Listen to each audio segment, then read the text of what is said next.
नमस्कार साथियों, मैं कुंदन कुमार स्वागत करता हूं भविष्य निर्माण शिक्षण संस्थान के इस ऑनलाइन प्लेटफॉर्म पर। तो दोस्तों, आज हम देखेंगे कल के दिन में घटित राष्ट्रीय एवं अंतर्राष्ट्रीय खबरों का निचोड़, जो आपके परीक्षा के दृष्टिकोण से बेहद महत्वपूर्ण है। तो चलिए शुरू करते हैं अपने पहले प्रश्न से। हाल ही में बिहार के किस जिले में नेपाल के लिए कार्गो ट्रेन का अर्थ होता है यानी मालगाड़ी, कार्गो ट्रेन सेवा शुरू की गई है? तो यह अररिया है, यानी बिहार के अररिया जिले से नेपाल के लिए कार्गो ट्रेन मालगाड़ी की सेवा शुरू की गई है। दोस्तों, इससे पहले बिहार में यात्री ट्रेन नेपाल में जाने के लिए पहले नेपाल में जाने के लिए सिर्फ बस सेवा थी, टैक्सी सेवा थी।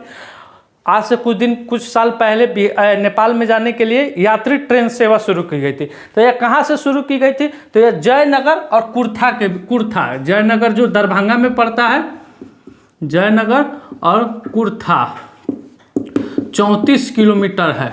इसका टोटल डिस्टेंस कितना है? यात्री ट्रेन का 34 किलोमीटर है। तो अब पहले तो यात्री ट्रेन भी चलती थी, अब क्या चल रही है? कार्गो ट्रेन भी चल रही है। इससे फायदा क्या होगा ना कि जो माल ले जाने में, जो नेपाल में माल जाता था, उसको ले जाने में अब आसानी होगी और खर्च भी कम लगेगा। आइए अगले क्वेश्चन पर। बिहार के किस जिले में एयरपोर्ट पर सिविल कॉन्क्लेव का निर्माण किया जाएगा? तो यह बिहार के पूर्णिया जिले में एयरपोर्ट पर सिविल कॉन्क्लेव का निर्माण किया जाएगा। अभी सिविल कॉन्क्लेव क्या है?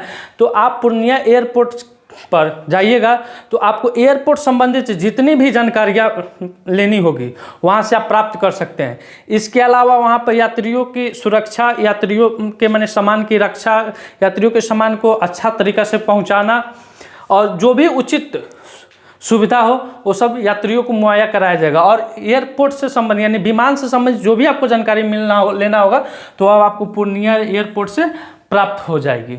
आइए अगले क्वेश्चन पर। बिहार के किस जिले में पहली बैडमिंटन अकादमी खोली गई है? तो यह बिहार के भागलपुर जिले में पहली बैडमिंटन अकादमी खोली गई है। दोस्तों, मेरा क्वेश्चन कुछ बिहार से पहले, क्योंकि बिहार में भी सिविल कोर्ट का एग्जाम है अगले माह में, इसलिए बिहार से क्वेश्चन थोड़ा ज़्यादा है।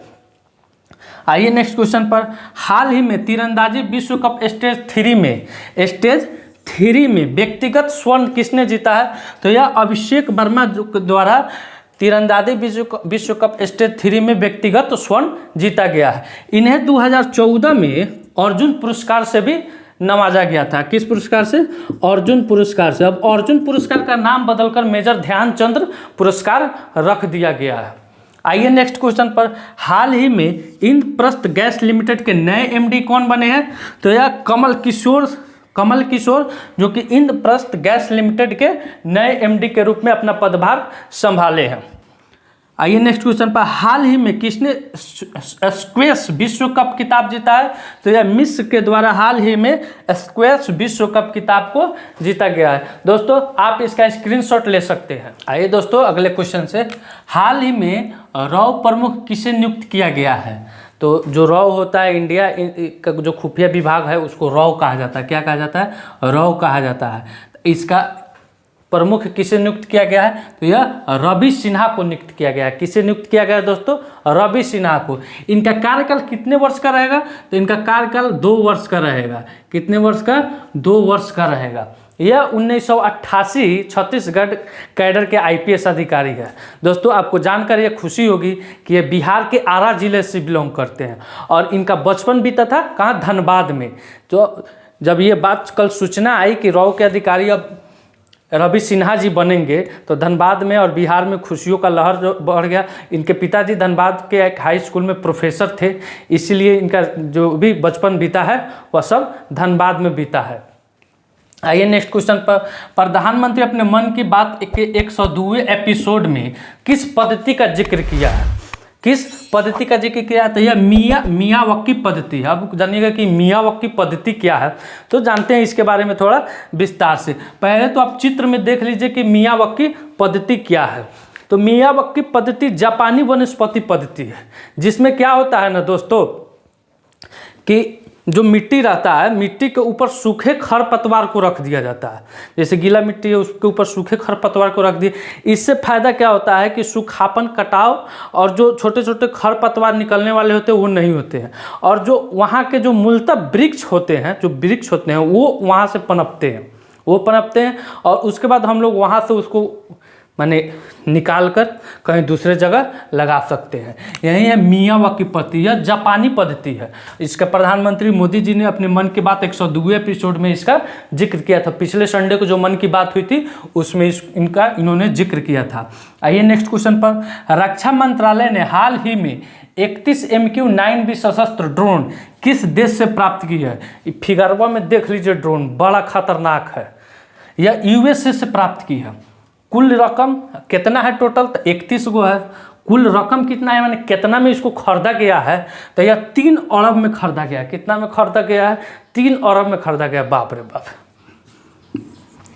और इसकी क्षमता क्या है? तो यह 27 घंटे तक हवा में 50,000 फीट की ऊंचाई पर यह उड़ सकती है। 27 घंटे तक 50,000 फीट की ऊंचाई तक उड़ सकती है। अभी ये ड्रोन आया है तो यह जो वायुसेना है उसको 15 मिला है, और थल सेना और जल सेना, माफ कीजिएगा दोस्तों, जल सेना को मिला है 15, और थल सेना और वायुसेना को 8 मिला है। थल सेना को मिला है 8 और वायुसेना को मिला है 8। यानी जो ये रक्षा मंत्रालय द्वारा 31 MQ-9B सशस्त्र ड्रोन है, यह जल सेना को मिला है 15, थल सेना को 8 मिला है, वायुसेना को 8 मिला है। इसका कुल रकम है 3 अरब, और यह इसकी क्षमता है 27 घंटे तक या 50,000 फीट की ऊंचाई तक यह उड़ सकती है। दोस्तों अमेरिका है ना, सबसे ज़्यादा हथियार बेचता है पूरे वर्ल्ड में। अमेरिका सबसे ज़्यादा हथियार बेचता है, और पूरे वर्ल्ड में हिंदुस्तान सबसे ज़्यादा हथियार खरीद रहा है आजकल। जब से मोदी गवर्नमेंट आया है, बीजेपी का सरकार आया है, तब से यहाँ हथियार बहुत ज़्यादा अत्यधिक मात्रा में खरीदा जा रहा है। आइए अगले क्वेश्चन पर। हाल ही में पुणे के वैज्ञानिकों द्वारा डिजाइन किया गया अनोखा स्पेस टेलीस्कोप क्या है? तो यह आदित्य L1 है। आदित्य L1 है। यह किसके लिए बनाया गया है? तो यह सूर्य के अध्ययन करने के लिए बनाया गया है। यह अगस्त माह के यानी अगस्त के मध्य माह में, यानी लगभग 15 अगस्त 16 अगस्त के बीच में इसको नासा के द्वारा लॉन्च किया जाएगा, जिससे यह क्या होगा, सूर्य के बारे में अध्ययन करेगा। तो यह किसके द्वारा? यह पुणे के वैज्ञानिकों के द्वारा तैयार किया गया है। इसका नाम क्या दिया गया है? आदित्य L1। आइए नेक्स्ट क्वेश्चन पर। NCTTA यह यूएसए की टेबल टेनिस का एक राष्ट्रीय संगठन है। कहा कि अमेरिका का टेबल टेनिस जो होता है ना, ऐसे ऐसे खेलते हैं, जैसे पिक्चर में आप देख रहे हैं, उसका एक संगठन है यूएसए में, जिसकी सदस्यता हासिल करने वाले पहले भारतीय बनी है पैडलर मुदित दानी। कौन बनी है दोस्तों? पैडलर मुदित दानी बनी है। आइए नेक्स्ट क्वेश्चन। राष्ट्रीय जल पुरस्कार 2022 में सर्वश्रेष्ठ राज्य पुरस्कार किसे प्रदान किया गया है? तो यह MP को प्रदान किया गया। मामा की नगरी, महादेव की नगरी, MP मध्य प्रदेश की राजधानी है भोपाल, MP को प्रदान किया गया। ये क्यों दिया जाता है? तो ये जल संरक्षण को किस तरह से बचाया जाए, माने जल को किस तरह से संरक्षित किया जाए, उसके बारे में यह राज्य मध्य प्रदेश राज्य काफ़ी अच्छा पहल किया था। इसलिए इस बार का सर्वश्रेष्ठ राज्य जल पुरस्कार MP को मिला है। आइए दोस्तों, इसका आप स्क्रीनशॉट ले सकते हैं। आइए दोस्तों नेक्स्ट क्वेश्चन पर। हाल ही में गोरखपुर गीता प्रेस, जो कि गोरखपुर में गीता प्रेस है, जो कि धार्मिक जितनी भी पुस्तकें छपती है वो सब गोरखपुर के गीता प्रेस से ही छपती है, को 100 साल पूरे होने पर किस पुरस्कार से सम्मानित किया गया है? तो यह गांधी शांति पुरस्कार से इसको सम्मानित किया जाएगा। दोस्तों गांधी शांति पुरस्कार से तो सम्मानित किया जाएगा, लेकिन उसकी जो रकम है गांधी शांति पुरस्कार की 1 करोड़ है। 1 करोड़ है। तो यह रुपया गीता प्रेस के द्वारा नहीं लिया जाएगा। यह रुपया गीता प्रेस के द्वारा नहीं लिया जाएगा। सिर्फ गांधी शांति पुरस्कार का जो मोमेंटो होता है, सर्टिफिकेट होता है, वहीं इसको सिर्फ एक्सेप्ट किया जाएगा।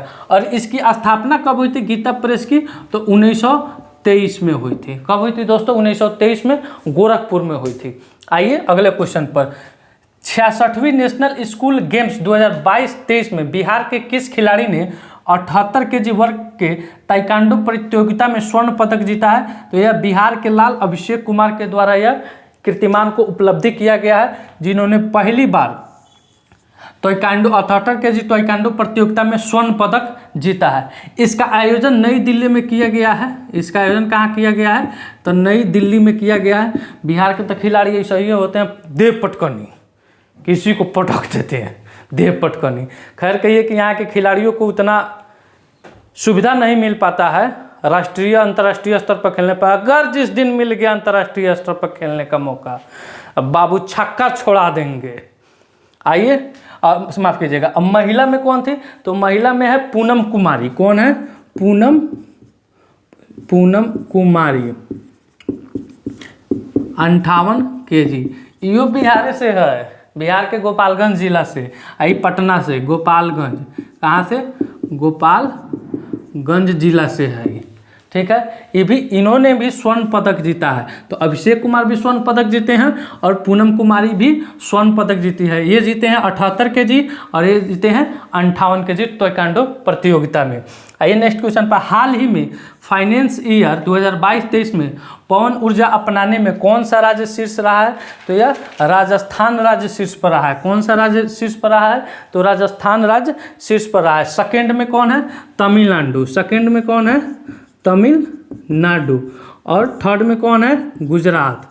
थर्ड में कौन है? गुजरात है। आइए नेक्स्ट क्वेश्चन पर। हाल ही में एक्सिस बैंक ने किसे अपना कार्यकारी अध्यक्ष नियुक्त किया है? तो यह NS विश्वनाथन को एक्सिस बैंक ने अपना कार्यकारी अध्यक्ष नियुक्त किया है। दोस्तों आज का सेशन मेरा यहीं समाप्त हुआ। अगर वीडियो आपको अच्छा लगा हो, वीडियो से ऐसा लगा हो कि यह मेरे परीक्षा के दृष्टिकोण से हेल्पफुल है, तो मेरे वीडियो को लाइक करें, चैनल को सब्सक्राइब करो। जितना अधिक से अधिक हो, जितने भी आपके व्हाट्सएप ग्रुप में स्टडी ग्रुप है, चाहे जो भी ग्रुप है, उसमें आप शेयर कर दें ताकि यह अधिक से अधिक लोगों तक पहुंच सके और अधिक से अधिक लोग इससे लाभ प्राप्त कर सके। दोस्तों तो मिलते हैं आपसे अगले सेशन में, तब तक के लिए धन्यवाद। भारत माता की जय।